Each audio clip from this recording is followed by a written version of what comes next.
Hola, el día de hoy me gustaría compartir contigo acerca de lo que es la publicidad en los podcasts. Algo muy interesante. Primero que todo me gustaría basarme en la definición de Midroll, que es una agencia enfocada en la publicidad, ¿no?, a través de podcasts, y define a estos: la publicidad de podcast es una plataforma de audio digital que llega a millones de oyentes a través de los móviles cada día y que están dispuestos estos oyentes a escuchar el mensaje de tu marca. Algo muy interesante, los propios anfitriones de los podcasts son los que difunden los anuncios a través de estos y se encuentra que esta manera es la más efectiva, ya que con sus propias palabras y estilo. Esto quiere decir que los podcasts, algo que tienen muy interesante es la forma personalizada que llega a la publicidad. Muy interesante, se habla acerca de cómo medir la publicidad de los podcasts. Estas miden a través de las impresiones de los anuncios por descargas, es decir, los downloads. Cuántas veces se descarga un episodio que contiene determinado anuncio. El conteo de estos downloads es una data importante que refleja el comportamiento del oyente. Algo muy interesante, acá que me quiero detener, y yo utilizo Libsyn. Libsyn es de lejos una de las más reconocidas empresas e importantes empresas que tienen el hosting y que me proveen la data de mis podcasts. El año pasado, más o menos en noviembre, hubo unos cambios, todos estos basados en las métricas que proponía el AIB Interactive Advertising Bureau, que fueron diseñadas para abordar la definición de downloads sea consistente con la industria, con toda la industria. Es decir, se llegó a un acuerdo que estos números sean únicos, es decir, unique downloads. Y esto tiene como objetivo proporcionar una medida precisa y definida que sea coherente con toda la industria. Es decir, el uso de estas descargas únicas o unique downloads permiten que se evite y eliminar el inflado de los números por descarga que ocurría anteriormente. Es decir, mucha gente te decía que tengo 10.000, pero en realidad sus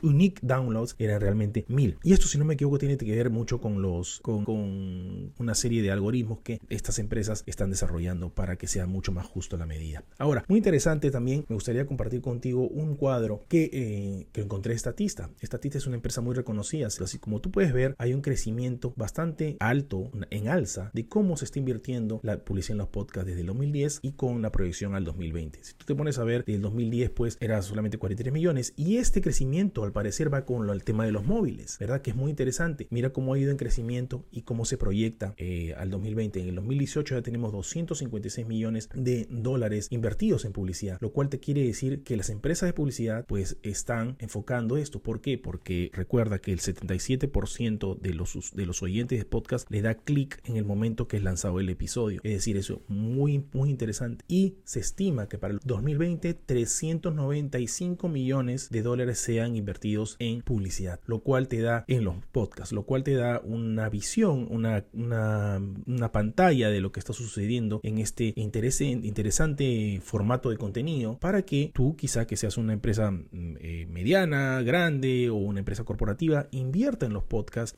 o piense invertir en los podcasts, ya que estos van en alza, van de la mano nuevamente con el tema de los móviles. Es algo muy interesante. Todas las personas que consumen podcasts, un alto porcentaje a través de los móviles. Entonces esto le va a dar a tu empresa un gran beneficio porque van a estar primeramente hiperconectados, van a tener el programa listo, suscritos al programa para que en cualquier episodio que tú lances semanalmente, quincenalmente, mensualmente o diariamente sea escuchado por tu oyente. Los podcasts, una excelente alternativa para llegar a diferente audiencia, para que compartas tu contenido, tu información, la información de tu empresa, una empresa corporativa o pero un podcast corporativo pueda llegar de mejor manera al oyente, o a través de los autos también, ¿no? Los autos tienen ahora conectados a Bluetooth y los autos se convierten en una gran alternativa para escuchar determinados programas de podcast, o si van en el tren, si van en el bus o simplemente caminando, los móviles juegan una excelente alternativa en esto para que los podcasts lleguen a mucho más personas. Soy Juan Carlos Giraldo, saludándote de la ciudad de Boston,